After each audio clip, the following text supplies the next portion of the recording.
Hey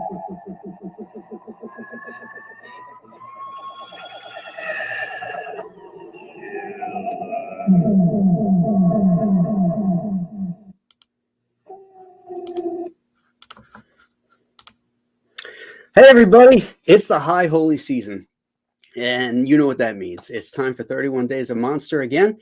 This is the 9th year of 31 Days of Monsters. The first 7 were on Facebook posts, and this year, or last year, was the first one that we did as a YouTube show. And so we're going to continue that tradition. Tonight, or today I should say, I have a special guest who's going to go over this year's list of movies. Gary GERANI is a name that I knew, and this is going to be hard to believe, before Jack Kirby's name. And why is that? Because I wasn't really into the comics yet, but I was into monsters. And this was my favorite. My green screen is blocking it out, but you can read it. It's the Monster Times. And that was must-have reading for little Graham Nolan. And right in the first article, right there, Gary GERANI. How about that? And today we have him on the show, and he's going to go over our list with us and tell us some anecdotes about horror movies, and it's going to be a blast and set us up for the season. So let's welcome Gary into the stream. Hi, Gary. Hello there. Great to be here. Couple of monster kids talking about monster movies. Oh, yeah. As you can tell from what's around me, I'm clearly a monster kid. No question about that. I can see Gorgo back there, the giant behemoth. Yeah, all kinds of nifty things. As a matter of fact, I could even show you some other nifty things. Look at this. There we go. Wait, hold on a second. I'm gonna put you on a single screen so that we can get you. There's the there we go. Fingerhead from the Outer Limits. That's from the original. Above it, John Chambers' original storyboards for the Six Finger Outer Limits episode, and all other kinds of fun things. So I've been collecting this stuff for a million years. Yeah. Again, monster kids. We never grow up. No, we don't, and it keeps us young. That's for sure. The beauty about monster movies is they can be really bad and still be good, or they can be really good. You know something. They're kind of. Here's a statement. There's no such thing as a bad monster movie because, in a way, they're all replicating dream state. When you have dreams, you have your nightmares, which really sometimes don't make sense. But they plunge you into this other reality, and even the goofiest of monster movies might have some images or have some moments that are kind of similar to what you'll experience in a dream. So reality sometimes isn't necessary for those things to work on you. Certainly wasn't for us, because we just gravitated toward them like that. Yeah, we just did. Do you remember the first fantastic movie or monster movie or horror movie that you ever remember seeing? Maybe that one that was that trigger for you? Boy, oh boy, oh boy. We were just saying before, talking about the earliest memories. I was born in 1953. My earliest memories were late 50s, like 58, 59. I can remember when Godzilla was on $1 Million Movie in New York for the first time, which is like around 59. We're mentioning Rodan was on a year later in 1960. It was the first film that Channel 9 ever showed in color. We said no one had a color set, but they promoted that whole idea. So that was kind of my earliest. But at the same time, it had to be something on TV. It was probably something on the Chiller Theater that Channel 11 ran in the 60s, which was the original Chiller, as opposed to the one from the 70s, which we just ran the opening for. The original one had a different opening, black and white opening, and I probably Plan 9 from Outer Space or Bride of the Monster or one of those things that Chiller Theater ran. The Mad Monster might have been it, a 1940s, grade B werewolf film. Right. So I would say that was probably either Plan 9 or The Mad Monster. My first one was, I was 8 years old, No, I was either 6 or 8, something like this. So it was somewhere in the late 1960s, and it was Frankenstein meets the Wolfman. Hmm. And I wanted to see it so bad, and my mom was so concerned it was going to scare me. I had to watch it in her bed while she was folding laundry. She had there's a TV set up there, so I got to watch it. And the Wolfman scared the piss out of me. Oh yeah. When he would change and he'd get those shifty eyes that would go back and forth and stuff, and he just seemed evil. Whereas like Frankenstein seemed, he didn't know what the hell was going on. Yeah, you're right. Yeah, kind of a stumbling kind of, hey, I guess I'm a whereas the Wolfman had the devil in his face. Yeah. Yes, The yes. beast. Yeah. He was calculating. Mhm. You could tell he was I mean, thinking. and so did Dracula, but the Yeah, Wolfman being part animal made it scarier. yeah, yeah. So from that point on, Frankenstein was my favorite monster because he seemed like the hero of that movie. And Well, it wasn't for years later. he was my first Aurora model kit, I'll tell you that. Because Frankenstein. Aurora Plastics put out these wonderful monster model kits in the early 60s. There was an early 60s monster boom. Okay. Right. This started when Forey Ackerman did Famous Monsters magazine, which started around 57, 58, whatever it was. And at the same time, Universal released all of its classic monster films to television for the first time. And even though they were usually shown late at night, Abbott and Costello Meet Frankenstein was the only one us kids got to see, which was shown earlier but there was tremendous interest in movie monsters out of left field in the early 60s. And when Aurora put out their monster model kits, it even got bigger. And shows like The Outer Limits, which had a different monster every week, were a direct outgrowth of that particular monster boom that happened in the early 60s. And then, of course, the Munsters, Adams, it kept going. Yeah. That all came out of that. Oh yeah, Yeah. yeah. It was I think it was the release of those packages to the local television stations Mhm. that jump started that, because now these teenagers here are getting to watch these movies from the 30s and 40s. And the 50s ones, too, because we Yeah. were, at that point, we were getting not only the old classic monsters, but also the invasion from space films from the 50s were beginning to be shown on television. Mhm. And we all saw Invaders from Mars when we were little kids on TV with the ground opening up and people getting swallowed and all that. So the 50s stuff, and I believe Outer Limits was probably created because UATV was having success putting out packages of their sci-fi movies and stuff from the 50s that probably said, hey, let's produce a series that we can put into syndication, which they did instantly. Mhm. That's like one of these movie packages of monster movies from the 50s. So make sure there's a monster in every episode. That's one of my theories I've discussed with the Outer Limits specialists. We've got Ah. Well, that would suck me in because to me, monster movies, not horror or suspense or anything, but a real monster in a movie, you've got me hook, line, and sinker, like a bass with a hook in his mouth. some kind of a creature, something that doesn't exist in nature, that Yes. somebody conceived. The creature from the Black Lagoon was the ultimate movie monster because every inch of him was designed and was wow. When that model kit came out, that was about the fourth kit or fifth kit that Right. had Frankenstein, Dracula, the Wolfman, and then the second wave was the Mummy and the Creature.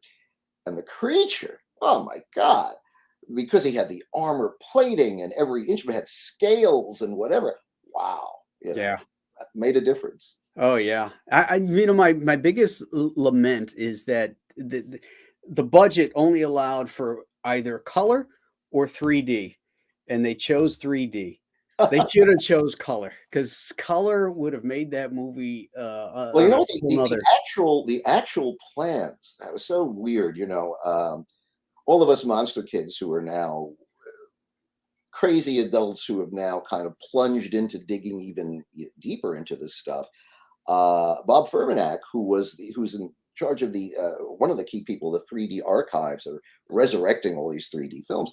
He dug up all the old paperwork on the creature from the Black Lagoon, and as it turns out, it's almost like a few months before they started shooting, they were going to shoot in color, but they were going to do it in a very peculiar way. All the scenes that were topside, okay, all the normal scenes would be shot in Eastman color. All the underwater scenes would be shot in black and white, but tinted green blue, okay? And that was going to be, they were going to unite that with the Technicolor process, which would take the Eastman color footage, the topside stuff, with the black and white tinted footage. And that was what the movie was going to be, right up until a few months just before it went into production. Finally, somebody at the last minute said, you know, color would be cool for this movie. A lot of people are probably going to think that black and white tinted stuff at the end looks kind of cheesy. So let's just go black and white and not risk. Was that because they didn't have the camera technology to shoot color underwater?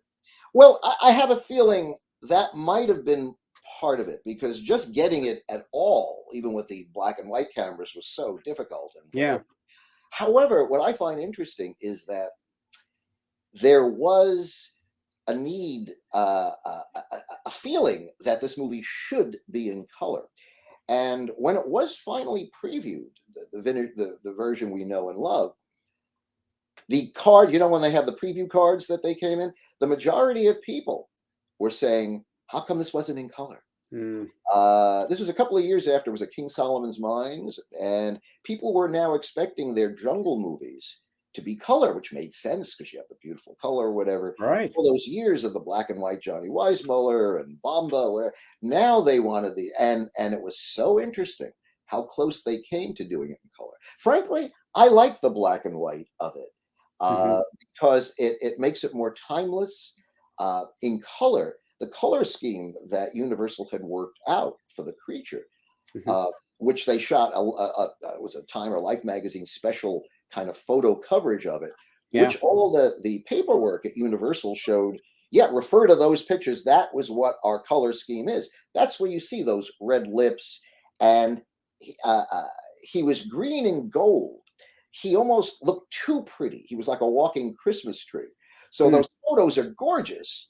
And it would have been astonishing to see that, especially it would have been redone in Technicolor process through the Technicolor IB process. He would have gorgeous. Yeah. But I think it probably works better as a timeless monster movie with the evocative black and white. Interestingly enough.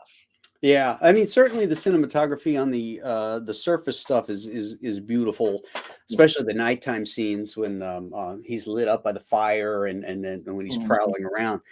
The underwater stuff, though, whenever that's shot in black and white, particularly for that era, water looked murky. There was never any clarity. You know, like even like you watch Godzilla and the guy's got a fish tank and it looks like it's filled with crap. It's all murky and, you know. Well, I have to say that the Creature from the Black Lagoon, the creature films were probably the best when it came to the clarity of the underwater stuff. Because they shot in Florida, you had really clear water there. Yeah. So you'll never get 100%, but they're about as, by the time they got around to The Creature Walks Among Us, I mean, that underwater photography was really nice and sharp.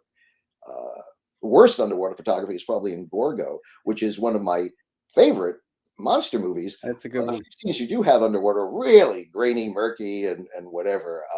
It's okay. It's such a good movie. It's just briefly underwater anyway. So. We're so willing to overlook things. Especially if you grew up loving these movies. They're your own friends. You know, I mean, you're not going to betray them. They stay young as you get older, and they're always there. They were great therapy for you when you were a kid. They form the same function for you now, you know. And now they look better than ever because they're doing these Blu-rays off of original negative scans. So just look just stupendous, better than they ever looked. I just picked up the Mystery of the Wax Museum and what's the other two-strip one? Beautiful. Dr. X. Scott McQueen over, you know, to thank for that one. Yeah, I mean, a lot of the monster kids have gotten positions where they can dig this stuff up and give it the respect it deserves. Boy, they did a great job restoring that color and cleaning it up. I mean, the actual imagery doesn't have any of the grain or the lines or any of that pops or anything like that. It's completely clean. And the color, even though it's a two-strip process, it really pops. Yeah, and they were working from surviving prints on that. That's not a situation where they could go to a negative and you know.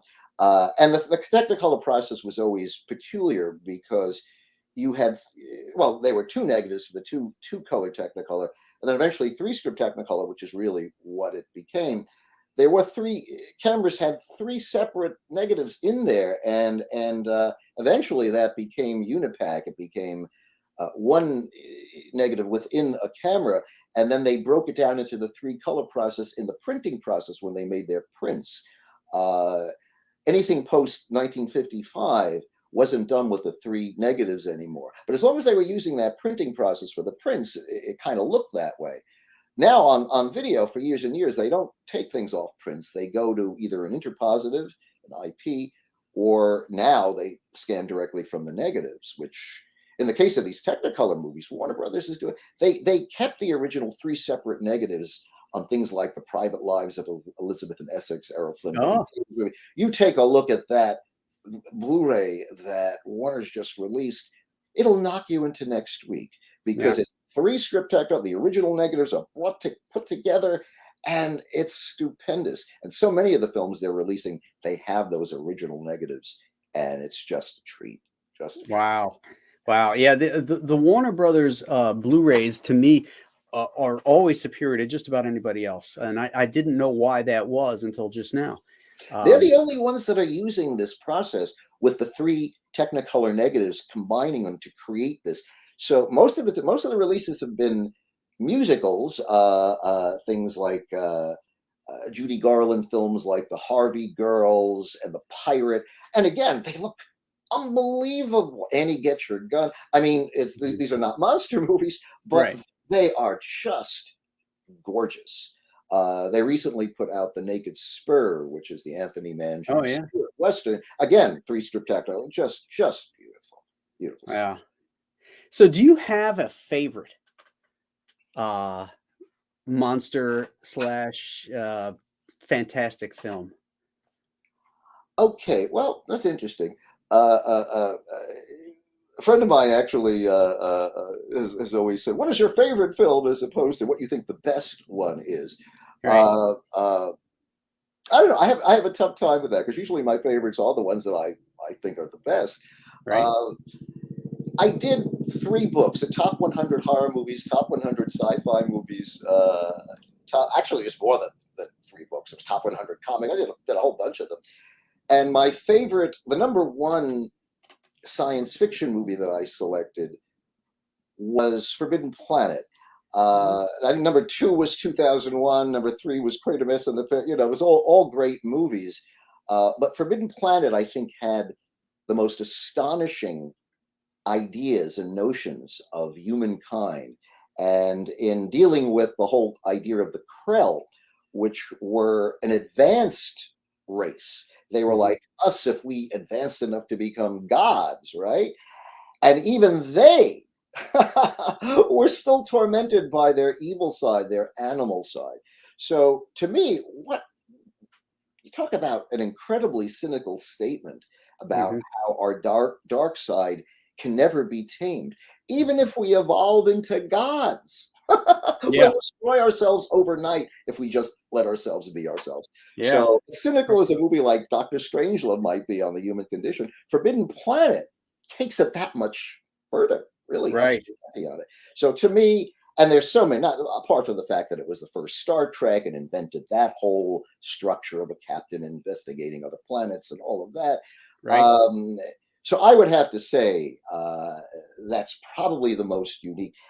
In terms of my personal favorite science fiction movie, Yeah. it would probably be Quatermass and the Pit, because which is also known as 5 Million Years to Earth, because it played with um, it took science fiction and mixed it in with the occult and the whole notion of a whole idea of devils and Satan came from these Martian insects that kind of looked that way. It was part of our memory, and they had come to us, evolved us, a la 2001, from apes into more advanced beings. Uh, Right. and that the concept of that. Well, I was really into H.P. Lovecraft as well, which took horror and mixed it with science fiction, so your imagination could just take it these were gods, elder gods, but they were actually aliens from other worlds. Right. Fascinating stuff. That's cool. I haven't seen that movie in a dog's age. That's one I'm going to have to dig back out. My personal favorite is 1951's The Thing from Another World. Oh, well. I can watch that movie any number of times in a single year. What can one say about The Thing? It was fantastic.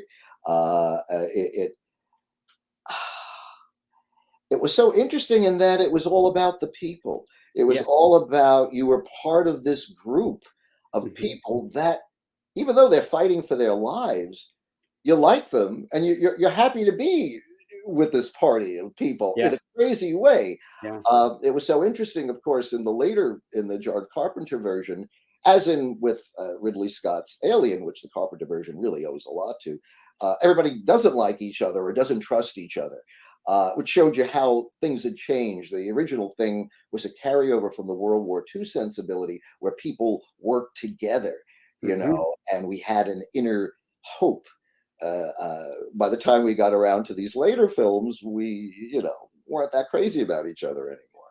Yeah, I mean, the original Thing is and I think you hit it on the head, is why the original is superior. Because as I mentioned yesterday to you, that and John Carpenter and Ridley Scott are both guilty of this. They create characters you don't care about in their films. I don't like their characters. I didn't believe for 1 minute that any one of them was a scientist, or that Kurt Russell was a helicopter pilot. Yeah. And when you read the John Campbell book, the story structure is very similar to the book in the Carpenter version. The names and the basis of how the plot moves along. But the thing is, the characters are likable like they are in the 1951 Howard Hawks one. So, I think. Well, it was a weird situation. Mark Carducci and I, who wrote Pumpkinhead, we were at that time, really into what was going on, and we both missed Carpenter's The Thing when it came out, which was absolutely astonishing, because we would see everything. Being monster kids, we grew up, we were in Brooklyn, and we had heard it was kind of more like an imitation of Ridley Scott's Alien, and but not quite as good. Ridley Scott's Alien was really groundbreaking. It was the first time you had people talking in this sweaty kind of natural way. I mean, apart from the poetic and beautiful visual design of it, it really was the naturalism of the character. These were truck drivers in space. We were used to getting Captain Kirk types, So this whole thing was different. And we had heard that about The Thing. Now, I eventually saw it. I remember seeing The Thing for the first time up, on my Laserdisc or something, which was still within a year or so of its release.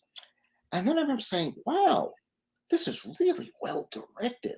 This is a really good study of paranoia, and he's really got some incredible scenes here. Yes, it was a variation of Alien because Universal demanded that. The only reason the movie existed, the only reason Battlestar Galactica existed, Universal said, we blew it. We want our Star Wars. So give us make sure that there are flavors in there that remind people. Well, that was pretty much what happened with The Thing as well. Make sure the leader of your group, you won't be able to tell Kurt Russell apart from what was it, the alien fellow? Tom Skerritt.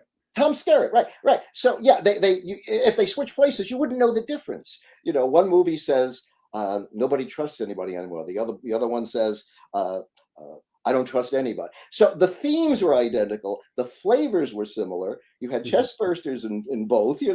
So that's why that is the real reason why people didn't see it originally.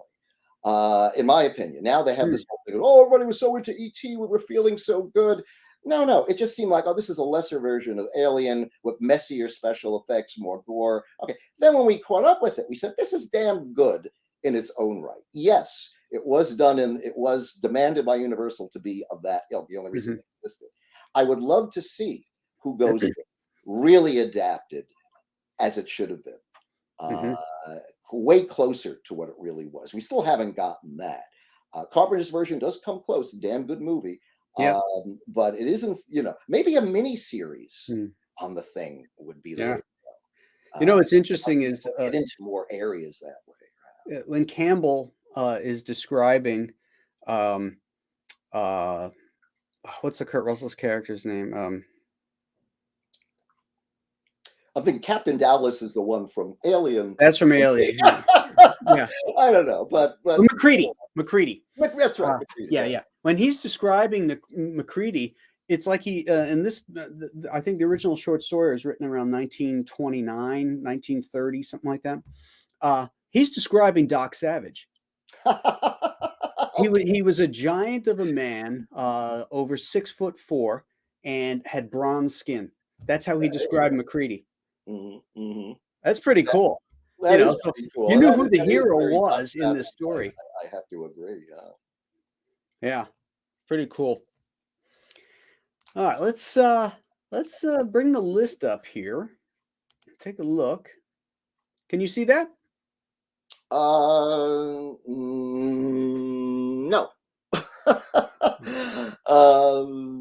You're gonna have to tell me the title. You can see the list, but it's too small. No, I can see a black horizontal shape. I don't see any titles. Interesting. Chat, can you see the list that's up on the screen right now? No, I'm afraid not. I'm not touching anything. I'm just sitting here, watching, and a black shape appeared around me and around the graphic you have. But I see you. You're standing. You're above me up here, right? And you don't see the list next to you.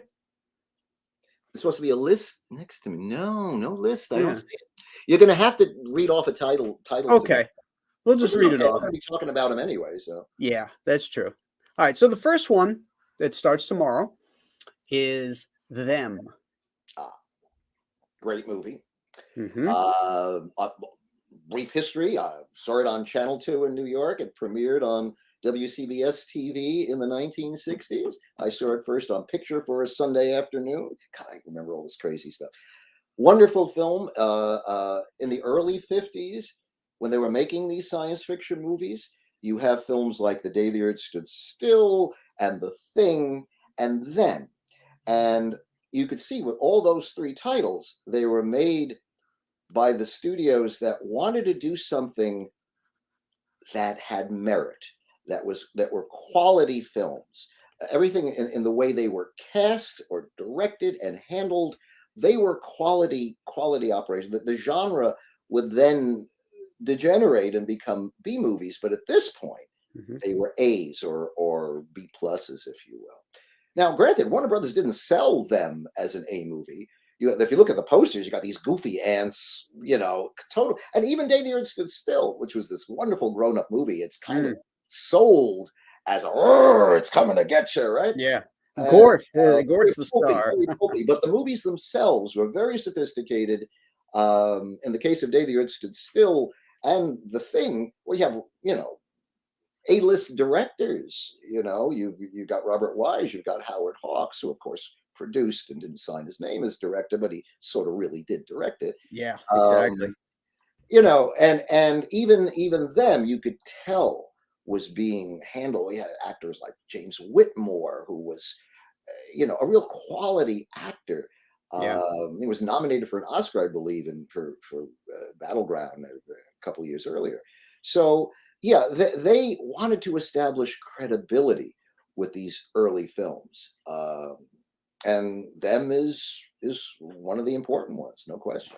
Yeah. It's an immersive film. It sucks you in. We were talking a little bit backstage, gang, about how in these 1950s movies, because of the budget, a lot of people have to do double duty, like the generals who end up flying the helicopter and digging ditches and tapping a cop who is now doing double duty as a bazooka man, so And the as we're cast saying moves before, that around. eventually winds up in Los Angeles, part of the team. It's Yeah, and part of that again really just had to do with the nature of movies, where you have your heroes, your actors who have to be in the film all the way through, even right. though logically Yeah, there's no reason that the scientist who was part of the Beast from 20,000 Fathoms being released from the ice would also be going up on the Coney Island roller coaster to be shooting him, with Lee Van Cleef. right. So you have to make certain allowances for, your heroes kind of Yeah, the whole movie. exactly. One of my funniest lines in them is when uh the old man, the scientist, what's the actor's name? He played Santa Claus, Yeah, and yeah, yeah. Edmund Gwynn. Yeah. Uh, he's asked, well, what kind of range do these ants have? How far they can fly? And he's like, oh, well, they've discovered ants in the stratosphere. It's like, how can you discover an ant in the stratosphere? I mean, I can't see an ant Yeah, from 10 feet away, and they can find it it in sounded the good air. though. We kids bought it. Most adults, that was the secret of these things. I mean, you could say the most absurd malarkey you could imagine, but if it sounded scientific and was delivered by an Yeah, actor like Edmund Gwynn, who had all this credibility at that. right. I And mean, you're going to disbelieve Santa Claus? I mean, let's put it out there. No, but seriously, Yeah, that was part of the fun of it. yeah, When you're writing science fiction, just make up yeah. and just have the words sound like words that sound like grown-up words that, Yeah. yeah. And he's talking to generals and all these military guys, and they're all sitting there smoking cigarettes, and not one of them says, "Wait a minute, how do you know this? How could you find an ant in the air somewhere?" Oh, that cracks me up. But yeah, again, I'm not slagging on it. It's just the stuff you see as an adult in these movies that you loved as children that you can look back on so fondly. It's like when you watch The Terror from Beyond Space, Mhm, mhm. and every one of those guys has got a 1911 45 on their hips. They even have a bazooka and hand grenades on this ship. Yeah.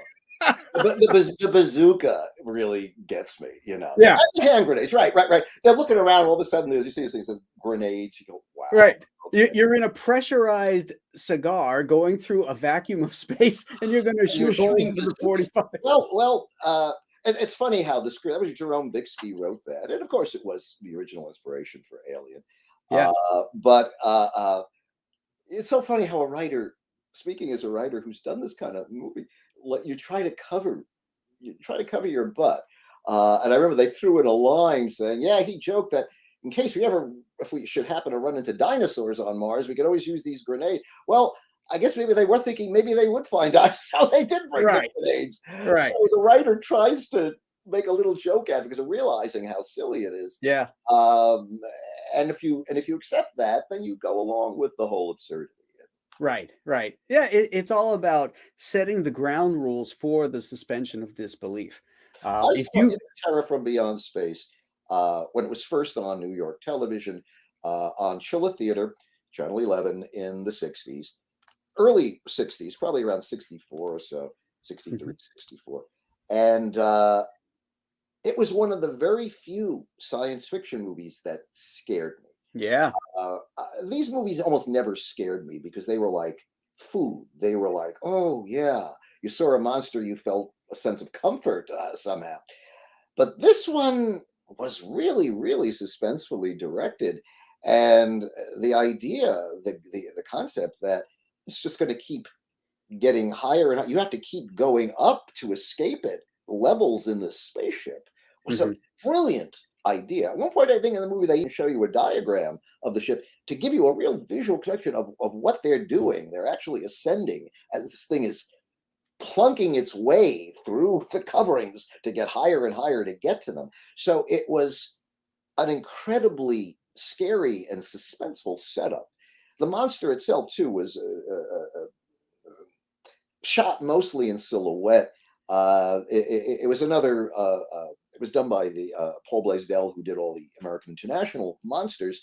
And he had a little bit more money on this one. The way it was done was a little closer to the Creature from the Black Lagoon style, but even so, it was a little baggy, the suit, and I believe there was a whole problem with the mouth and the actor's chin. It was a Crash Corrigan who played it.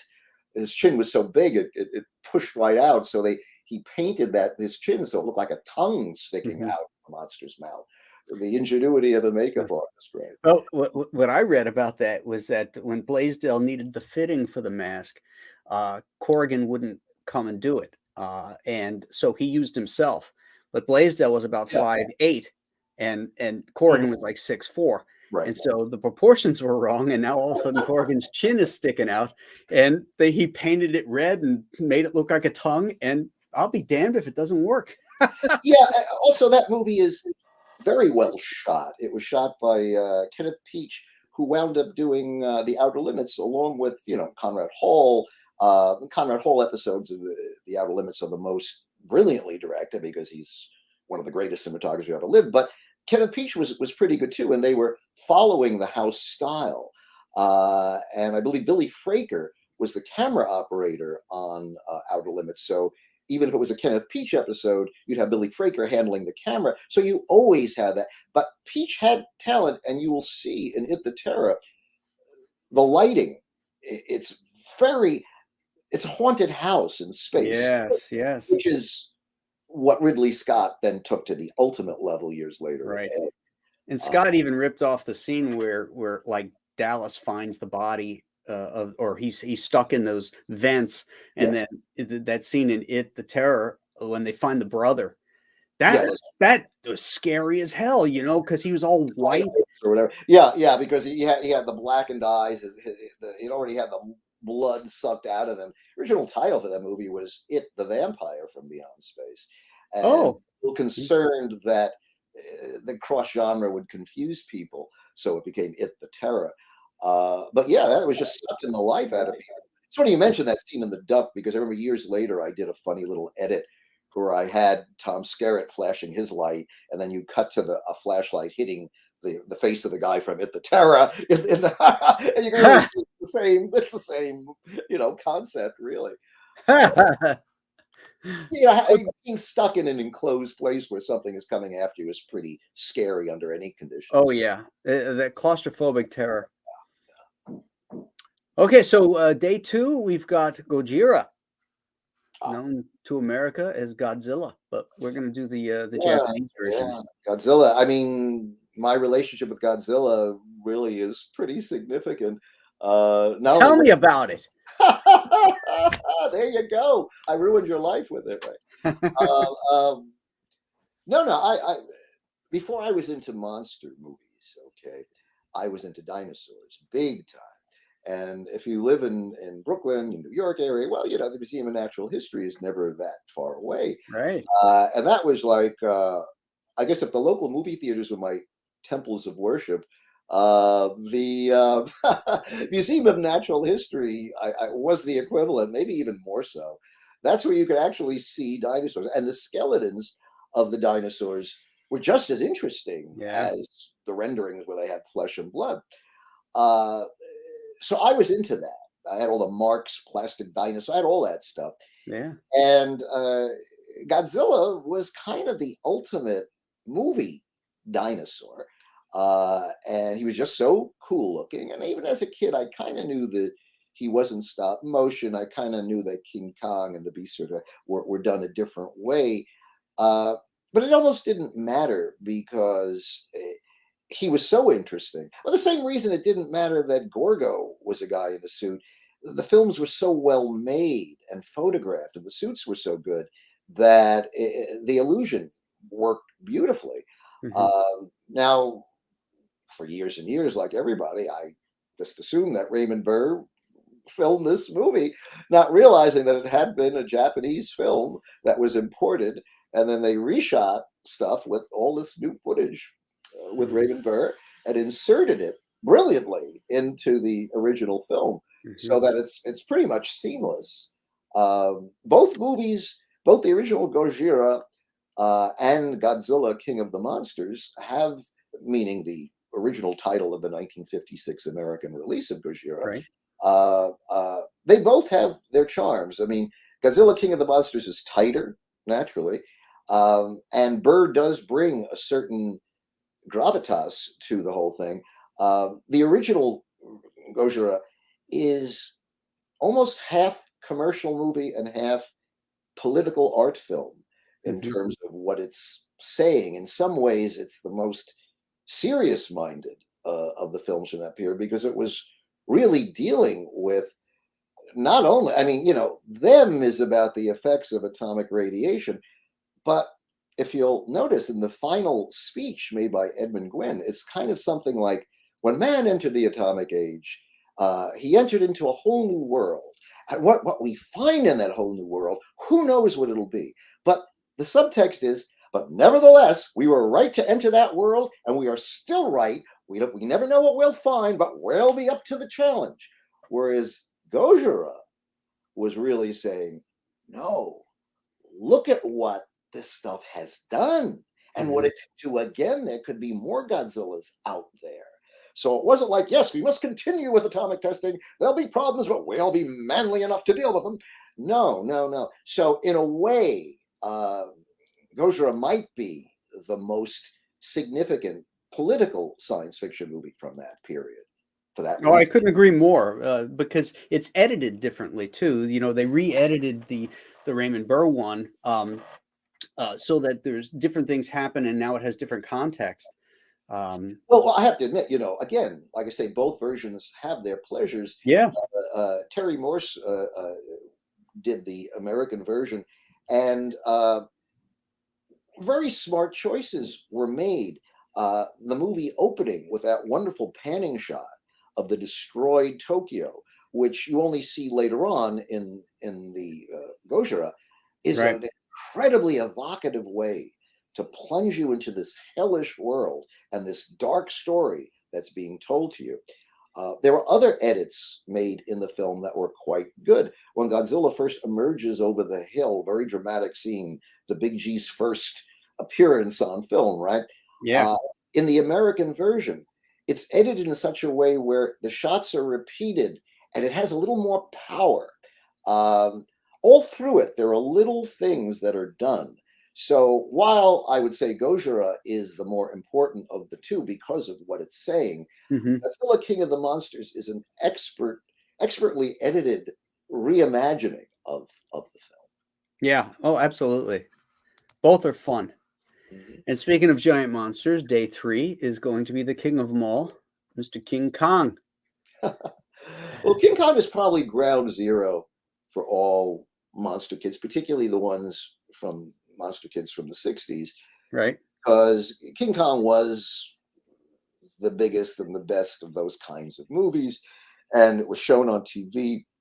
I do remember, again, I keep mentioning $1 Million Movie. If you were a New York kid growing up in the 60s, Channel 9 WR's $1 Million Movie was what you watched. Yeah. They would run the same movie every night. Your parents would usually let you watch it the first night. Of course, you'd want to see it again and again. Meanwhile, they wanted to watch Naked City or something. But here we were with $1 Million Movie, and that's where we got to see King Kong. Channel 9 WOR was a RKO General station, so they had access to all the classic RKO movies. So Ah, that's where we got to see Kong and Son of Kong and Mighty Joe Young and that uh, was called Thanksgiving. yes, very, very significant. Channel 9 every Thanksgiving would run all three of those monkey movies I just mentioned. Yeah. And one would follow the other, and it would be like this amazing Thanksgiving treat. Channel 9 tried to keep that tradition going. Quite, I mean, years later, they got the rights to King Kong versus Godzilla. That was shoved on Thanksgiving. But those three original black and whites Yeah. were definitely part of my youth. Yeah. Yeah. Me too. And again, Um, getting back to Kong, I oh, mean, yeah. what else can one say? It was a spectacle. It was like nothing you ever saw. Uh, uh, the fact that it would have been an incredible enough movie if they had just left it as a jungle adventure. The fact that you had that third act with the Empire State was like saying, "Oh my God, okay, we succumb to you. This is the Mhm. greatest thing ever." What did you think? What is your opinion of the soundtrack, the music? Oh, you mean Max Steiner's score? Yeah. Sure. I mean, what's not to like? Dun dun dun dun dun dun dun dun. I mean, there's so much Yeah. great music all the way through. I can hum it. Even dun dun dun dun dun dun at the end when the curtains are parting and all that. Right. I mean, and it was, of course, an early score. So Max Steiner was breaking ground with showing the world, okay, this is how we can score something known as a movie. We put music in. Oh, okay, because it was still very early. It was what 1933. Max Steiner is very often accused of Mickey Mousing, which is the whole idea of having a note of music that is like a cartoon almost. So Yeah. when the chief is marching toward them, you hear boom, boom, boom with a note of music for every step he takes. And years later, that was just viewed as, oh, gee, it's a little too on the nose. You don't do that. But in creating the whole art of film scoring, that was a revelation in its day. Hmm. That really worked for audiences. I remember Ray Bradbury just saying, yeah, Bradbury and Harryhausen just saying that music really enabled the animation and the drama to just come to life. Yeah. Well, if it Yeah. was Mickey Mousing, but so what? You know. The reason I asked that question is because I don't think I have a problem with the music so much as I have of the recording track of the music. It's so loud uh, Mm. when compared to the other sounds that are on the film. From the time I was a kid until the time I'm an adult, and I've seen it in movie theaters too, I just find it bombastic. Really? I Okay. wish it was knocked back a little bit more Okay. so that it almost takes me out of the movie because I feel like I've just never like heard that before. I appreciate where you're coming from. I never. Were you a little better? You probably were a little happier with Son of Kong, where it's not quite as big. Uh, yes, as a matter of fact, yeah, when I was a kid, uh, I remember seeing Son of Kong as well on Million Dollar Movie, uh, and that had me crying like a baby at the end oh yeah, when he dies, saving Denim and his hand and going down. yeah. I mean, wow. That So movie gets a lot of slag thrown at it, but I have to say the way they tied it in continuity was seamless, and I'd never seen that before because that was what 1935. it was That actually done the same year. They oh, was rushed it the same year? production in 1933. Yeah, incredibly. Okay, yeah, Well, so it that's why wasn't. everybody looked the It same. was more of Carl Denham's story. We got to settle down from, oh, sure, holy you boys, and we got to see him a little bit more as a real person. He was Yeah, still kind of full of himself in that funny way, but yeah. we did see another side of him. And Robert Armstrong himself preferred the second film because of that reason. There was a little bit more character development. I thought it was ahead of its time too because they dealt with the fact that he was getting his ass sued off for Right. all the stuff That's all that the picture. Kong had He's done. running out of New York, which is really true. That's what Yeah, uh, I thought that was great, great touch, you know? it's funny when Channel 9 in New York used to run Son of Kong. The movie didn't have a very long running time, so what they did is they would clip the ending of the original King Kong and begin the movie with Kong climbing the Empire. So you got to see King Kong killed, and when it's Beauty that killed the beast, it's whatever. You would then fade to a commercial, and then you would fade in to the movie beginning with Carl Denham having to get out of town because of all the lawsuits. No So for kidding. years and years, we thought, oh, Son of Kong begins with a recap of the ending of King Kong. Well, that was Channel 9's little fiddling. Wow, that's really cool. That would be a neat cut to see. I don't have Son of Kong on the list, That's but I okay. do have Yeah, that's just Frankenstein. it in anyway, but I got Frankenstein meets the Wolfman, the one I said was my first monster movie. Uh, so yeah, that's paid yeah, for. and that's a good one. That was, I suppose you could say that was the first monster matchup kind of a Mhm. movie. They could have called it Frankenstein versus the Wolfman, but Frankenstein Right. the Wolfman is like, oh, how do you do? Yeah. I've heard of you. Let's sit down and Yeah. have a drink. Nice to finally meet you. A meet and greet. But no, the that was one that I saw for the first time again on good old Channel 9 on Supernatural Theater, which was their monster movie show that they put into existence to fight Channel 11's Chilla Theater, which was also on Saturday night. Chilla Theater came out at 7:30, had an hour jump on Supernatural Theater. But that's where I saw Frankenstein Meets the Wolfman. And the most important thing about that movie is that we're not really seeing the movie as conceived, because the I'm sure, as you know, Bela Lugosi was still playing Igor within the Frankenstein monster. The way the previous film had ended, Ghost of Frankenstein, Igor's brain was put into the Frankenstein monster's head. So you wait a sec, Gary. I'm going to stop you right there. The monster, but now I have the strength of 1,000 men. Hold on, whatever. hold on. I am Igor, and it's like I created a bigger monster than ever, said Dr. Frankenstein, because now it was this hulking, but with Igor's evil brain in there. But then, of course, Igor goes blind because the blood isn't feeding correctly, and then, Mother, I'm blind, I cannot see, whatever. Okay. That was it. Then a pillar hits him. He gets knocked out. The whole place goes in flames. That's how the movie ends. Well, the Frankenstein Meets the Wolfman was going to pick up with, again, the monster is still blind and he's still Igor. And there were all these scenes of the monster speaking in Lugosi, because Lugosi played the monster in Frankenstein Meets the Wolfman, and he was still playing Igor within the hulking frame of the Frankenstein monster. And there's all these incredible dialogue scenes with, after Larry Talbot releases him from the ice, Larry Talbot is sitting down talking with the Frankenstein monster, and Lugosi's voice is coming out of the monster saying, "Oh, human beings hate us. They think we're this, we're that." And it was a whole performance that was filled with angst, and the monster was, he was a monster, but it brought out the whole idea of, even with Igor within him, that he's hated and shunned and whatever. So there was a whole other side to Lugosi's performance that was cut, because when they showed the movie in previews, the people who watched it didn't remember what happened in the last movie, which is kind of a weird development anyway. And when they heard the Frankenstein monster talking like, Bela Lugosi, whatever, they just started to laugh. And so that whole angle of the movie is cut. It's never even mentioned that he's blind. You see him stumbling along, you could tell. And the big reveal at the end, when they give him back his power, he gets his sight back too. And they even give you a close-up of the eye, which means nothing now.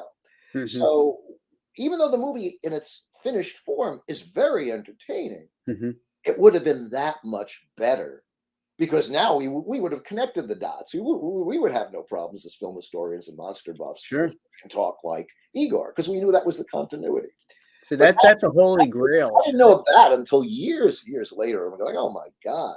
That soundtrack, if it's in some Yugoslavian film archive, would be a holy grail. I would love for that to be restored. Lugosi fanatics would go crazy, because that, I'm sure, was one hell of a great performance that he gave. Well, as we know, they printed the script in published form. So you can get that book. I'm sure it's still out there. You can probably pick it up on eBay and read all of his dialogue and everything he originally said, and imagine his voice and kind of play it in your imagination that way. There's a whole collection of those screenplays.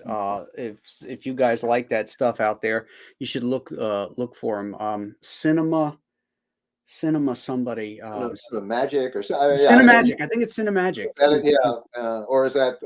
Wasn't that also the name that Sidney Pink used for the Reptilicus and Anger? I don't even remember anymore. Oh, I don't know. Maybe all these names. One begat the other. I don't know. But those scripts are really cool, because you can see the differences in the changes in dialogue. I have the Abbott and Costello Meet Frankenstein one, and the dialogue and the bits that Abbott and Costello's writers would put in aren't in there. I made a point when I got a hold of that script to turn to the point where it's a great moment in the movie where Costello pulls out this thing under a little candelabra, which remains standing, doesn't fall, and he pulls whatever, and then he looks at the camera and goes like, hey, look what I did. And I often wonder, was that was just something that happened. It's not in the script, you know. Right. Whenever you see moments like that in a movie, you say, God, was that scripted? That's just something that happened on the set. Well, that clearly was something that just happened. That was so funny they let it stay. Just like when he gets punched through the doorway, he wasn't standing on Right, his right, mark, right. and he actually gets punched. About that. Oh, that's such a wonderful movie with one hell of an incredible score, which they reuse in all the other Abbott and Costello Meet the Monsters movies. Yes. But no, that talk about lightning in a bottle. Yeah. Mean, one of the greatest horror parodies of all time. That isn't even a parody because the monsters are pretty much taken seriously. You Yeah. could almost accept that as a straight movie, kind of. Yes. Have you ever read Jeff Roven's Return of the Wolfman the book? Return of the Wolfman, I think it was Yeah. called. Yeah. He dealt with certain things which I think we all felt as a kid, that when It's the a direct Wolfman sequel. grabs the bat, Dracula bat, off the balcony, and they go careening into the ocean. Well, they didn't die. They continued their fight in the ocean. And of course, they're monsters. It was going to take more than a drop like that. It was enough to break the spell of the leading lady, who Dracula had Right. a spell. But yeah, and there were a few of those books where everybody, let's keep the continuity. It's so funny because ever since the Marvel movies and the DC movies, this whole thing of a shared universe. Of course, Universal was doing it with their movies. With the minute they had Frankenstein meeting the Wolfman, they were starting that whole trend. Exactly. Although, when all is said and done, something I kind of also just like standalone movies, because if they're sharing the universe with all these other characters, to me, it somehow diminishes their story a little. It's like they're one of so many. If it's only one creature from the Black Lagoon, he's not going to meet the mummy or something next movie. There's more credibility. Generally speaking, the only reason they would start to combine characters is when they were losing their power separately. So the whole feeling is, let's get a few of them together because they're not as strong as they used to be separately. That is how that whole thing started. I find it interesting. Box office wise. Yeah. In the superhero universe, it's more like, well, we're creating an alternate universe for the geek culture that loves this, who want a separate world because they hate living in the real world anyway. So that whole idea of creating this whole universe of interconnected characters gave them a world that they could get into. Whereas the monsters, I had a little bit of the same problem with the Japanese monsters too, because by the time they all started meeting each other, things had gotten a little sillier anyway. And I just kind of felt, my God, look at the original Godzilla, and then look at King Kong versus, or look at some of the others where they're silly, and yeah, you got a whole bunch of monsters running around, but you don't quite believe them anymore. A whole different. In terms of these recent American versions of Godzilla and all this, I don't like them. To me, they're created for the video game generation. It's a whole different sensibility. Shin Godzilla, the Japanese recent attempts in the last number of years to recreate the flavor of the original Godzilla, that was great. That I saw that. Fantastic monster movie. To me, so much more satisfying than these American giant monster movie takes on that are more like superhero comic book monster movies, video game. No, not for me. Shin Godzilla, that's where it's at if you want a modern day version of this kind of experience. All right, let's skip down a few of these. So we're not here till 3 in the morning. What your time slot is here, but let's jump into a more modern one. Jeepers Creepers. Have you seen that? Yes, and Jeepers Creepers 2, which I saw first, and as a matter of fact, I believe the director was there, and I actually said, "Gee, it's a little kind of little Pumpkinhead flavor here and there with this guy, isn't there?" and he kind of said, "Well, yeah, I love Pumpkinhead and all that." Because in Jeepers Creepers 2, like I say, which I saw first, you got a little boy, you've got, and the demon itself was very. As a matter of fact, we had written a sequel to Pumpkinhead where the big reveal was going to be it was going to have wings, because if the whole nature of these demon creatures is that they exist and they're going to get you, that's what they were created. Well, what if you leave the area? Well, the wings were a natural, almost like moth or a cocooning, and it developed the demon thing had wings so it could fly after you. Uh, uh, and again, the Jeepers Creepers creature there uh, had a lot of similarities, but I liked it. I mean, I thought those films were really well done, and they were that demon creature uh, was a legitimate movie creature, Hmm. and it had a lot of the pleasures that I would get from that type of character. So I liked those Yeah. films. They were well It had a duel feel to it too, the Steven Spielberg TV movie Duel, done. Mhm. because there's this like tank-like truck with this Yeah, horrifying sound that it would make when it was running these kids off the road and stuff. And when you saw that truck, it was like it was really scary. And then when other people find out about this thing, that's what I liked about this movie, is that like the cops actually engage with this creature. So mhm, it's not just these kids yeah. at a campsite or something like that.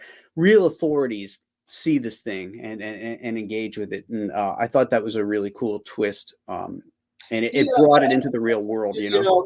the teenager body count aspect of modern horror movies is just something that most films have to have a certain amount of, because the audience that goes to see it wants that pleasure, and your target audience are the teenagers and who are going for that.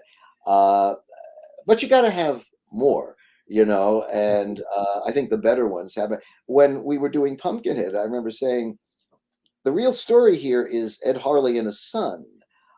That's why we begin the story as a flashback when Ed Harley was a little boy or whatever. These are our characters. The teenagers who come into the story are your supporting element that sets it in motion, but it's not about them. It's Right. about this man and his son and his past and how things uh, uh, uh, are done in the sticks like Mhm. this. Let's jump ahead to Pumpkinhead, and let's talk about that, because that's going to be on October 21st. I watched the movie yesterday for the first time, and I was so surprised at how I don't want this to sound like an insult, but surprised at how good it was, because it seemed like a 90s or a was it 1990? It was 1988, I believe. 88. Okay, so I thought this was going to be like one of those 80s, cheeseball monster movies. Uh, but you brought up the fact that it's about the father and the son, and Mhm. it really is. That has the heart to it, to me, in this movie. And these are backwoods people that live. I don't know if you ever said where they live, but there's obviously a We're swamp kind of nearby. vague, yeah, yeah. But Lance Henriksen is a loving father. He might be uneducated, and they live in these backwoods, but he's not one of these jerks that you see constantly in these movies. Exactly. Well, boy, I told you to go harvest that corn. No, no, no, no. He's a Yeah, great dad. And yeah, it was important to establish that in those few scenes at the beginning when they're having breakfast and his right, son brings a little gift and he's doing his books, and this is a real person we can relate to. He could have been a character out of the Waltons that we like. right. You know, as a matter of fact, that Earl Hamner flavor was something I really specifically wanted. And I even connected with the late Earl Hamner, who created the Waltons, and uh, uh, he had done some classic Twilight Zones, including the hour episode Jezebel, which I was very heavily influenced. Pumpkinhead owes a lot to Jezebel, which is the one that Anne Francis, who to get the man she loves, played by James Best, she goes to the old witch and says, "What do I have to do?" And basically, without realizing it, kind of sells her soul. She has to come back every night as a big cat, a panther, whatever she turned into. And the witch and the way that whole way to entrap the mountain witchcraft thing, was very important to us. and the way you can entrap people. We originally wrote the witch to be a little bit more normal, that she could entrap you with her kind of, normal way of talking a little and whatever.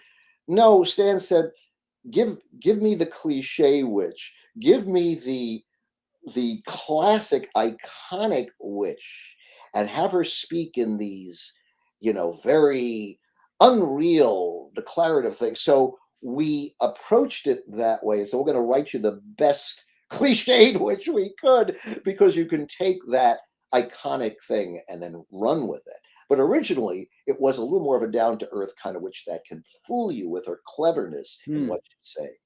But anyway, Earl Hamner. So I had actually at one point connected with Earl Hamner and said, could you write a song for us? The legend of Ed Harley. He had written a song for Jezebel, and I remembered that. And every time you come back from a commercial break from that Twilight Zone hour episode, you would hear someone singing another portion of that song. So I said, oh man, he could do it. I'd love to actually have him be literally a part of it. But he laughed. He said, Gary, I don't have it anymore, please. I said, okay. But yeah, so that was heavily influenced by the Earl Hamner country flavor, I would say. Interesting. But again, I thought it was very well done. The creature, the Stan Winston creature, was fantastic. I loved the proportion of that character, the size of that thing, so that whenever he walked through a door frame, he had to bend into it. Yeah, that giant whale visually has to duck down. Yeah, it had power. Pumpkinhead has a lot of Ridley Scott flavoring from the original Alien. Even some of the shots when Lance goes up to the burial mound, the camera will move with him and then go up, and then you get the whole, very much a Ridley Scott kind of. When Pumpkinhead is entering the burned out church, the camera is, again, you could tell that there are these masterful shots that were clearly influenced by that. Also, every single shot of Pumpkinhead, like every single shot of the alien in Ridley Scott's Alien, is carefully thought out and designed. And it's usually quick. So your mind just gets the image of that head ducking into the doorway and lifting up because the head, whatever. And then you're cutting to another shot. And then it's just a single shot. You're not lingering on this rubber-suited monster for very long. So just like the Alien, each shot was carefully designed, carefully composed, carefully lit. Makes all the difference, because the sequels are not like that, which is why the first one is really the only one that I can say is a genuine classic. Now, did you write the sequels at all? Did you work on those? We were pulled into Pumpkinhead 2 at the last minute. It's amazing. This company had gotten the rights to do it and to do a sequel, but they had no idea of what made the first one a good film. So they actually thought the first one was a bad film. So they actually said, let's not try to tap into that. As they were going along with it, so they came up with this whole new storyline that had nothing at all to do with the mythology that we really created for the first film.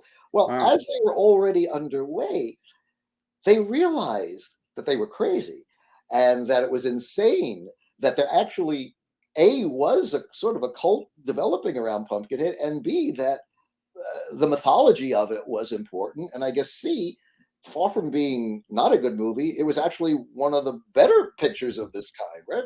Yeah. So they called us in, and what we said is, please let us write the sequel script we'd like to write, which is that one that did have the creature developing wings at the end. This is the kind of thing that we always wanted to do.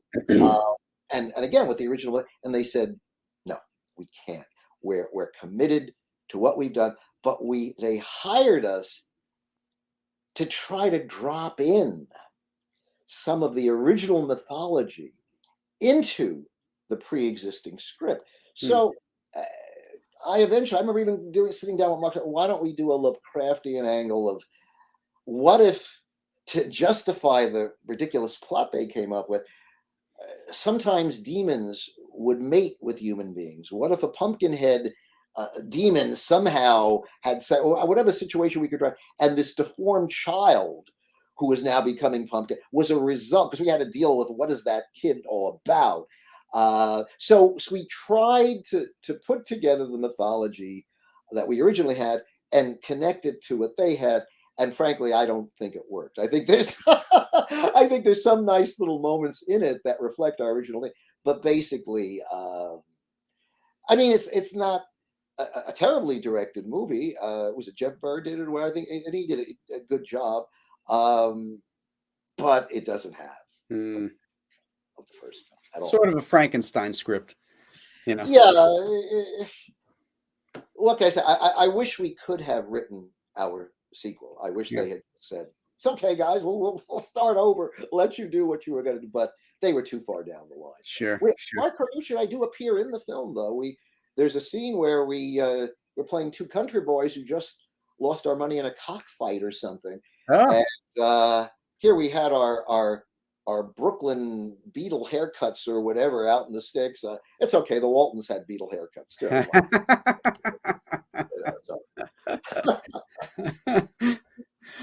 Oh, so let's go to a Harryhausen film now. You touched on a little bit Seven Voyage of Sinbad, and I think you had a Harryhausen story you wanted to tell.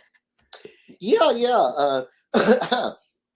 Ray Harryhausen was clearly one of my heroes as a kid growing up. Has had such a great name. His first name is Ray, like a death ray, and Harryhausen, just like this. Wow. So Ray Harryhausen, just look, what a great name. And we always knew what that look was. That meant that characters moved kind of like that. That was King Kong. That was the Beast from 20,000 Fathoms. That was all of these things, right? Seventh Voyage of Sinbad came out in 1958. I mentioned I was born in 53, so it was my earliest memories of seeing a movie, and I must have seen it about a year or so after it came out, a kiddie matinee. As I was just mentioning, it was the Star Wars of its day, because out of left field, you had this grand fantasy adventure film with sensations in color like that you had never seen before, with all these creatures and all these set pieces. Now, that started, you got to remember, Harryhausen started working with Willis O'Brien, Mighty Joe Young, whatever, won an Oscar, and did wonderful work on that. Then he became an independent producer. He did The Beast from 20,000 Fathoms, which was produced independently. Warner Brothers picked it up. And then he got together with Charles Schneer, and he started doing these films for Columbia that were basically these black and white movies, Earth versus the Flying Saucers, and It Came From Beneath the Sea, and 20 Million Miles to Earth, which in my opinion are nowhere near as good as The Beast from 20,000 Fathoms, because The Beast from 20,000 Fathoms was directed by Eugene Laurier, who is the grand master of the dinosaur movie. The way John Ford has his cavalry trio, She Wore a Yellow Ribbon, Fort Apache, whatever. Well, Eugene Laurier has his dinosaur trilogy. You have The Beast from 20,000 Fathoms, you have The Giant Behemoth, and you have Gorgo. And even though all three movies have a lot in common, they are three very, very distinct and separate and wonderful movies. But I didn't realize he directed Gorgo. Excuse me? I didn't realize he directed Gorgo. He did all three. Talk about variations on a theme. Wow, that's interesting. Do yourself a favor. You can watch all three of those in one sitting, because the movies are only an hour and 20 minutes apart a piece. Right. Watch The Beast from 20,000 Fathoms, The Giant Behemoth, and Gorgo all in one sitting. You will get his entire cinematic dinosaur experience there, and you will see how the ideas evolved and how each of those films has its own separate personality. Sure, you got people running in the streets or whatever, but you will see the difference that I mean, the first movie is what it is, The Beast. You get to The Giant Behemoth, which is almost like a British noir with a Sherlock Holmes-like investigation. And then you get to Gorgo, which is this technicolored epic, shot by the man who a year later would shoot Lawrence of Arabia. And you have this incredible technicolor spectacle to watch. So all three of those movies should be seen together. But getting back to Harryhausen and Seventh Voyage, to me, with Seventh Voyage, that started what I considered to be the Harryhausen classic golden period, because Seventh Voyage of Sinbad, The Three Worlds of Gulliver, Mysterious Island, Jason and the Argonauts, and First Men on the Moon. Okay. Those films are not only great Harryhausen movies, they are great movies. Every single one of those movies is beautifully directed. Later, his films would all be about the effects, which were becoming dated anyway. But at this point, he and Scheer were able to compete with what George Powell was doing over at Paramount, or over at this point at MGM with The Time Machine and Atlantis. They were able to compete with Powell and also compete with what Fox was doing with Journey to the Center of the Earth, and then later the Irwin Allen stuff, whatever. And so they were state-of-the-art films where science fiction was respectable at that point because it was based on either Jules Verne or H.G. Wells, which is stuff you could read in school. So the classic era, period science fiction movies had a dignity and a credibility that the other films in that earlier 60s period, I mean, most science fiction movies in the early 60s were kind of cheesy. After the 50s heyday with the bug-eyed monsters, they kind of evolved into these Assignment Outer Space, kind of like forgettable little films. But the period ones, like what Powell was doing, what Harryhausen, the Jules Verne kind of stuff, that was acceptable. And those films, you look at Mysterious Island, it's directed by Cy Enfield, brilliant director. Who you look up his other films, you'll say, oh my God, this guy was really good. And when you watch a movie like Mysterious Island, as much as you're enjoying the giant crab and the giant bees, you're enjoying the actors and the adventure and how well directed this film is, how well acted it is. Right. There's more to a special effects movie than special effects. And that's the Harryhausen golden period to me, because every single one of those was a terrific, even Three Worlds of Gulliver, with just very little special effects, is beautifully written. Curran Matthews, who's a little bland as Sinbad, as design, he's supposed to be a very straightforward kind of almost 1950s hero as Sinbad. As Gulliver, he's a full person. It's a differently written role, and he's totally charming.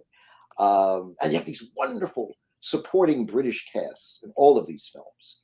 I mean, Jason the Argonauts, Todd Armstrong is a nothing as Jason. But look at what he's surrounded by. Look at that incredible cast of British actors who are one after another. Look at Niall McGuinness as Zeus, and Honor Blackman from Goldfinger as Hera.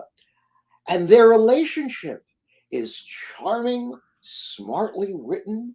Years later, you'd have Laurence Olivier playing Zeus, a nice special effect behind him, not a fraction as good. Yeah. This was doing back then. The Force was with them. It's so funny. If timing is right, lightning in a bottle, what's happening in the world when your film comes out, whatever way you're at, that was his period. Yeah. To me, once you started getting into Guanji, which was trying to get back the prehistoric monster thing, he had this huge success with 1 Million Years BC, partially because of Raquel Welch and that poster and all that. Sure. But the magic really wasn't there. The Beast from 20,000 Fathoms magic wasn't there. The Beast was a huge hit for Warner Brothers. Guanji was a flop. Granted, they didn't know how to sell it, and regimes had changed. Right. The film was released. But then the later Sinbad stuff, I mean, it kind of looks, even Clash of the Titans, where he had all the money in the world, came out the same year as Dragon Slayer. Look at the animation in Dragon Slayer. So much more fluid and better than what Ray was doing at that point. Yeah. What was that? 80 or 79 for Clash? Yeah. The critics, and that hurt him. That's why that was his last movie, because they were finally saying his effects are dated. He said, "I can't handle this." Yeah. So he retired. Yeah. Post Star Wars, that stuff was like, it's hard to go back. I can tell you the thing you would ask me about that. I'm so sorry, I got rambling off in other directions. But you were talking about that experience I had with Ray. Well, again, Ray was one of my great heroes as a kid growing up.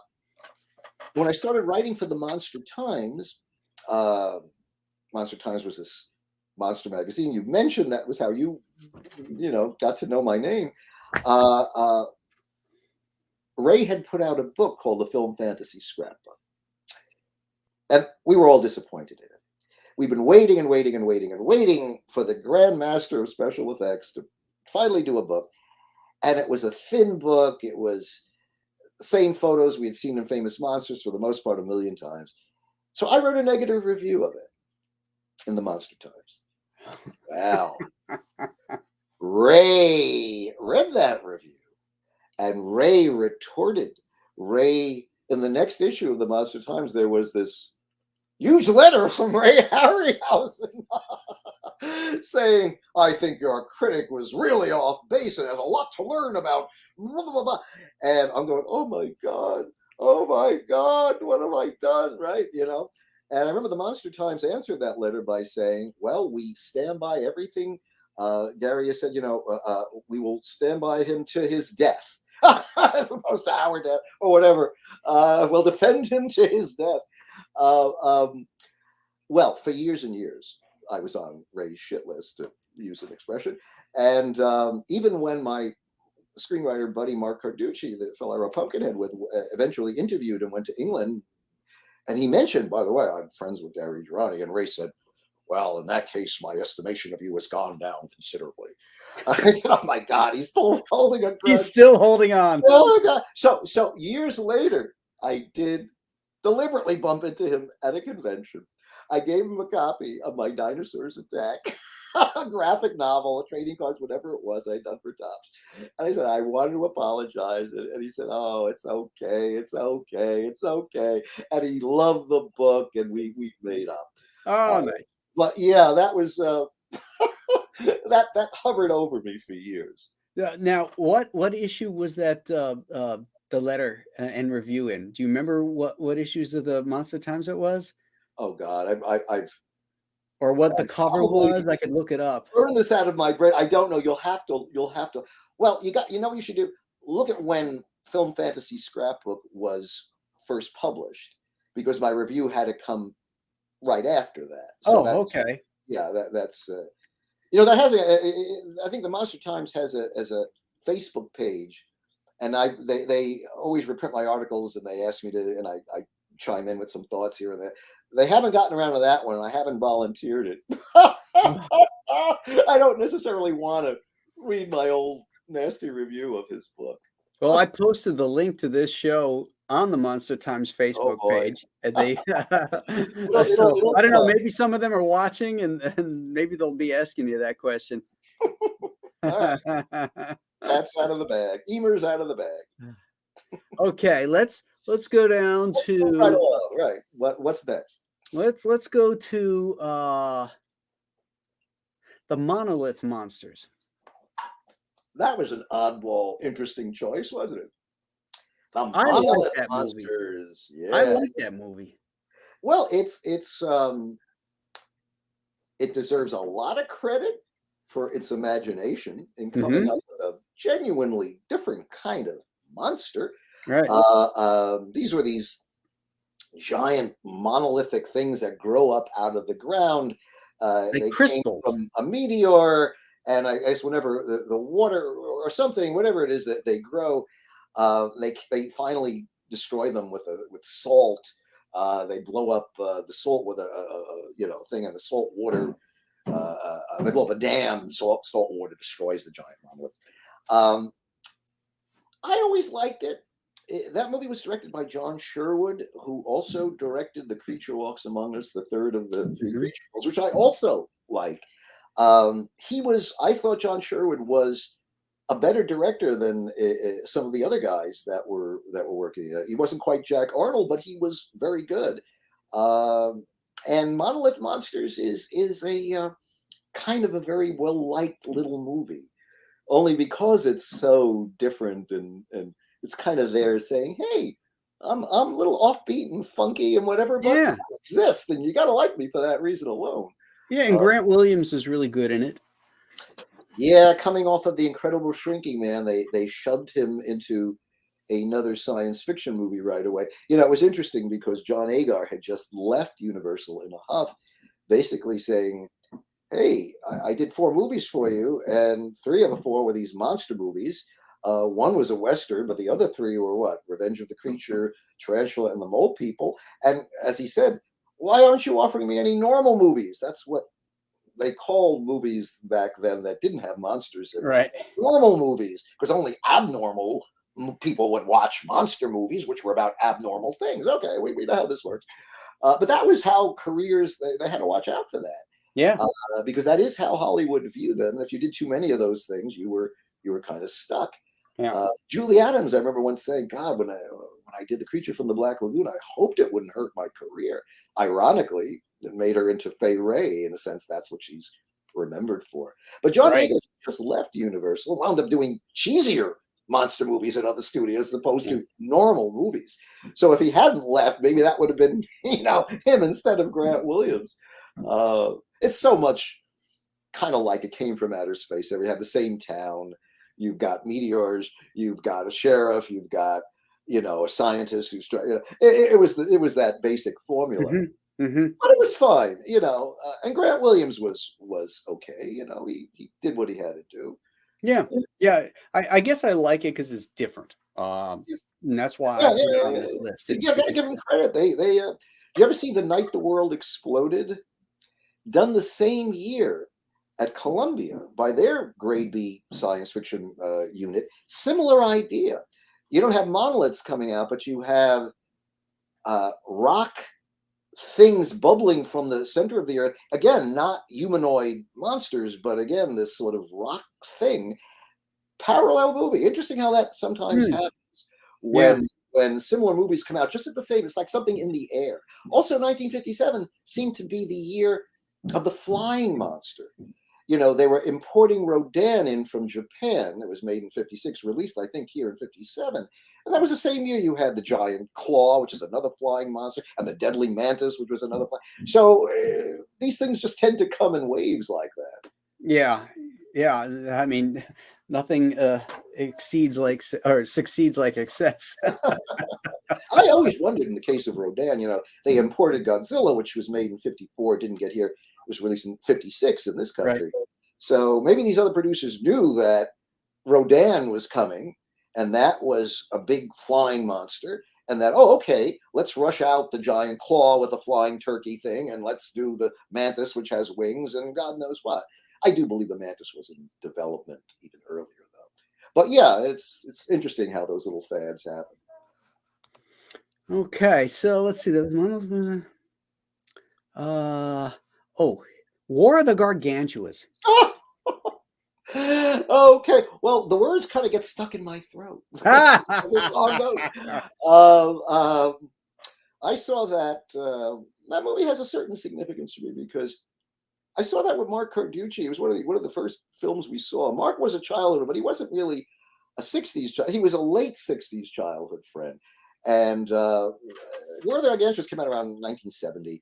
And we saw it on a double bill with Equinox at the Loews Oriental in Bensonhurst, Brooklyn. And that was the Jack Harris Equinox movie. And I remember at the time, even Mark and I would just say, "Oh my God, how awful the matte lines are." And they really haven't, kind of learned how to make that a little better. If anything, it looks worse.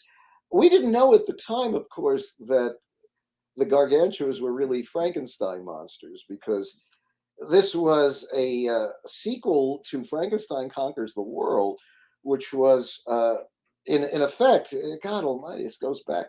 It starts with King Kong versus Godzilla, because originally it was King Kong versus Frankenstein. That was the Willis O'Brien idea. When it went to Japan, Japan said, no, let's make it Godzilla. But then they still had the giant Frankenstein in their mind. So that's what mutated into Frankenstein Conquers the World, which is, I think, Nick Adams was in. Oh, boy. And then War of the Gargantuas, they totally even ignored that whole Frankenstein connection. And they were just these giant gargantuas, right? As again, you began to, kind of add the dots up and figure out what. Same thing with Gigantus, the fire monster, which I saw as a kid in 1959 in a theater. and I'm looking at this thing, and it's Godzilla, but they're calling it Gigantus. And then they're showing flashbacks to the original Godzilla, and they're still not calling him Godzilla. And I'm looking around, the other kids in the theater. Doesn't this bother you? Am I the only one who knows that this is Godzilla? And of course, years later, I realized that the movie was originally called Godzilla Raids Again, or Gojira Raids Again in Japan. Right. And the reason they changed the name wasn't because they couldn't get the rights to the name Godzilla. There was a feeling going on at that time that young kids in the audience didn't want to get ripped off.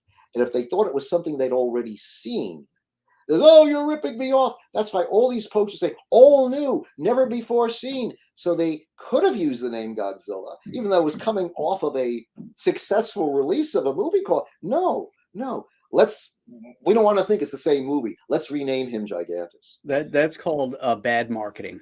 That's At that time, Godzilla was not the superstar he would become when King Kong versus Godzilla came out. You got to remember, it was pre campy, funny, crazy kids love Godzilla. He was still this giant thing of death in Gojira.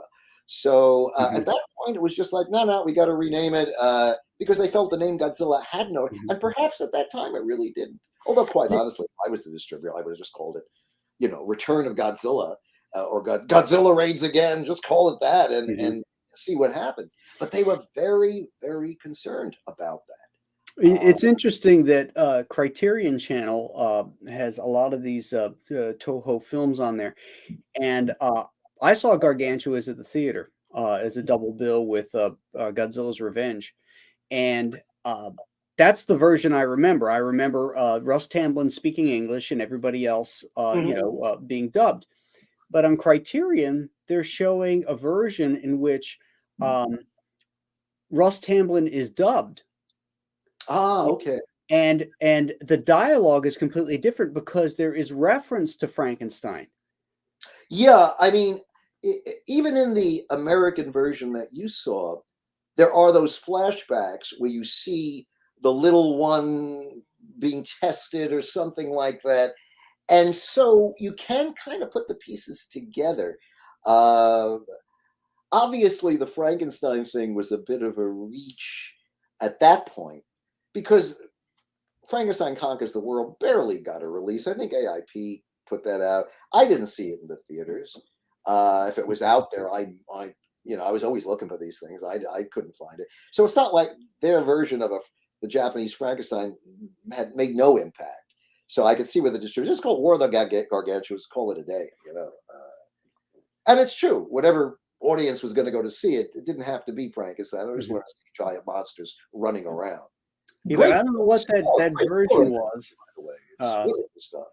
Joe Bernardo just posted in the chat that he watched War of the Gargantuas on HBO Max. And in this movie, they mentioned that they had Frankenstein molecules and that they are mutated Frankenstein monsters. That's the version I saw recently.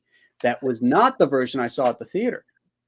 Well, then I guess the big thing here would be if that is put out on video, we have to have different versions. You have to have the US theatrical release cut, which is what you grew up with. And now we have a parallel cut, which I don't know if it was done later or what, but which is a little different. And that does happen sometimes. They will redub something. They will make it a little better, or they'll put new subtitles that are. I remember when I first saw Gojira back in the 70s at some art house in Manhattan, they had the old subtitles, which were very laughable. And those were later corrected. The subtitles now on Gojira are very respectable. But the ones back then, which were maybe a little closer to what originally was there, had the audience just laughing. I mean, it was something like they're showing you this giant monster that must be, 1,000 feet tall, whatever. And he's close to 100 feet tall. And they go, wait a minute, he's more like 1,000 or 2,000, come on. And all through it. So they will do subtitles, they will do redubbings, I guess. It doesn't make sense, though, to do that for a movie like this. That seems like an expensive venture to redub a movie that, at best, won't recoup those sales. I'll tell you something. Another example of that is the horror classic Black Sunday. There's a few different versions. and some I think have different voices. Yeah. Also, the original Steve Reeves Hercules, when Joseph E. Levine released that movie, they redubbed it, and they gave Hercules this deep voice by the gods. But that was not Steve Reeves' voice. And the version of it that is released now, a scope version, I believe does have his voice or someone else, which is just by the gods as opposed to by the gods. Mhm. So different dub versions of these I, films. you know what? I think that the one that we're talking about here was the Japanese version, because the only one who's speaking English, if I remember right, is Russ Tamblyn. Everybody else is speaking Japanese with So that subtitles. had to be how they shot it, right? The actors would Yeah. speak their lines in English, Yeah. the American actors, and then the Japanese would respond. Well, and somehow, and that was But- Nick Adams. But Russ Tamblyn is dubbed in English. He's Yeah. got another actor doing his voice. All the Japanese guys are speaking in their voices, and they're giving subtitles to it. Yeah. But the American version, we have Russ Tamblyn speaking in his voice, but all the Japanese are dubbed. Well, because the American audience back in 1970 would never have accepted the kind of version that we're talking about now. Yeah. As film buffs, you could watch it on current classic movies. It's much better, even because Russ Tamblyn slept through that role. I mean, he gave absolutely no energy to his Well, I dialogue. got to tell you something. I was at a Chiller convention a couple of years ago, and the Chiller conventions used to have all their guests were generally horror related, but then they just will bring in anybody, so they had a West Side Story tribute at the Chiller convention, and George Chakiris, and you had Russ Tamblyn, George Chakiris together, and they talked about West Side Story, as opposed to horror. But eventually, horror stuff came up. I asked a question about the haunting, etc., and then he got into War of the Gargantuas, and said, "Oh, he said, I figured it would be a trip to Japan. What the heck, whatever." But then the first day, when I saw them in the costumes, the miniature sets, I said, "What the heck did I get myself involved in?" So that was his recollection of that film. So that makes sense. Reflected in his performance. Oh, that absolutely makes sense. I've seen it. I really. Wow, that really does make sense. That's great. I guess the key question is the song with the words getting stuck in her throat. Was that the same in all versions? It was the same in the Japanese version. Yeah. I think that reminds me of Reptilicus, where Tivoli Lights, there's this wonderful musical performance in the middle of the film, which was actually done by, I believe, a Danish cabaret singer.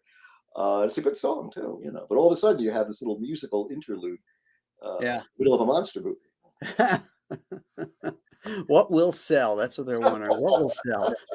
Maybe it was something that kind of, something for the parents that would take their kids and sit through these things. Yeah. I mean, I went with my friends as a kid. I went with my dad, and I went with my mom. I went with anyone who would might be able to convince to take me. I remember my mother years later said, "Oh, those Japanese monster movies you took me to, you dragged me to."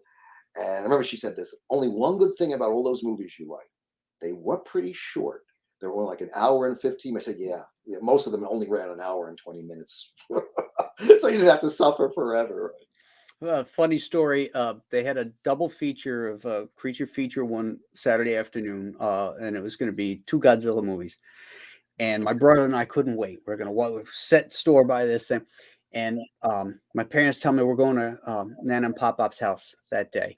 But Mom, they got this double feature Godzilla on, well, ask Pop-Pops if you can watch that, when we're there. I'm like, okay. So we go over there, and we asked my grandfather if it's okay if we watch this. Now, my grandfather was a World War I vet and a chief of police, a retired chief of police. So this is a guy who was world kind of guy, right? Yeah, very grounded in the real world. Normal.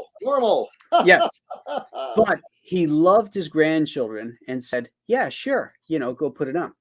And so we're like, great. We put it on, and Pop-Pops talked through both those movies the entire time. And he's like, what is this? this is a guy in a costume. This is terrible. You know, and he's just ragging on it. And my brother and I are like, oh, Pops, come on, we're trying to watch this here.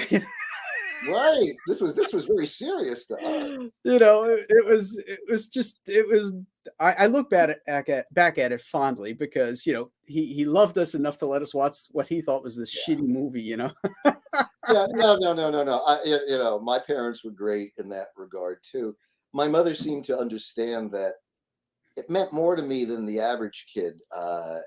These things I was taking an abnormal interest in them, and she would let me stay up for the late show, which like began at 11:30. Not on a school night, of course, but like on a Saturday night, because a lot of these Channel 2 in New York would premiere things on a Saturday night at 11:30. And I remember she said, try to take a little nap earlier in the day and you could stay up. That's great. That's great. Well, I think we're gonna end that right there. We've got over an hour and a half on this, so Yeah, I think we only did like a fraction of the titles that you showed me, but that's okay. oh, that's okay. We got to leave something for the 31 Days of Monsters to talk about. Yeah. So I don't want to cover everything. But Gary, I can't thank you enough for coming in and sharing your wealth of knowledge with you know, all the fans here. And reliving my childhood with all these things that obviously, as you can see, it's comfort for me even now. Yeah. So no, this was a lot of fun. And your passion comes through, and I love that. So, gang. Before I go, let me give a little plug. I have a book out please. here called Epic Art: The Art of Joe Smith. Wait, hold that. Hold on a sec. Okay, there we go. I got you on full He's screen. a great movie poster painter who did Gorgo and so many of these classic horror movies, and did the earthquake poster and all those other things. Joe and I were good friends for years, and I worked with him and hired him to do some stuff for Tops years later. And, now, did you write something? did you write that book or? Yeah, I had written it years ago, trying to find a distributor. We finally, found a publisher, and I think it turned out really well. Joe is no longer with us, unfortunately. Hey, listen, I've got a documentary I've just finished called Romantic Mysticism, the Music of Billy Goldenberg. Goldenberg was Steven Spielberg's original composer, did Duel, did the Night Gallery, all that stuff for him. And I knew Billy as well. So what I would try to do is connect with these people whose work inspired me so much, and eventually kind of work with them on things. Mm-hmm. That's another thing I've done. Well, yeah. Do you have any links for where people can see this or find this stuff that you can share? Well, the documentary isn't done yet. Okay. It's about done. The book is available. Just go on Amazon, I guess, and you can find it. Just look up Art of Joe Smith or whatever, and it'll pop up. And okay, I'll tell you what. If you'll send me that Amazon link in a Facebook message, I'll post it on my wall and on my Facebook stream here, so that everybody here can just do a single click and get to it. Beautiful. Yeah. So if you should check out that book. It looks great. Those are great paintings. I remember a lot of those posters growing up. So yeah. Oh yeah. We all grew up with that classic. Yeah, I mean he's great. There's a whole section on the science fiction and horror movie stuff he did. He came from outer space, and the mole people, and even some stuff he was developing with the producer William Allen that never saw the light of day. So you'll see at least one science fiction movie there that you never knew existed. Oh, fantastic! Yeah, I'm gonna order a copy myself as soon as I get that link. That's for sure. So, gang, tonight on The Professionals, it'll be on my YouTube channel, same channel right here. And the bros are going to be playing Match Game. We have two contestants that are going to come on, and we're going to do our version of Match Game with open-ended questions that are all comic and pulp or pop culture referenced. So, all those double entendres and stuff, it's going to be a lot of fun. So tune in tonight at 8 o'clock. And then tomorrow we kick off 31 Days of Monsters. So tune in for them tomorrow at 8 a.m. Okay? Bring your coffee, and we'll see you then. Thanks, everybody. Have a great night.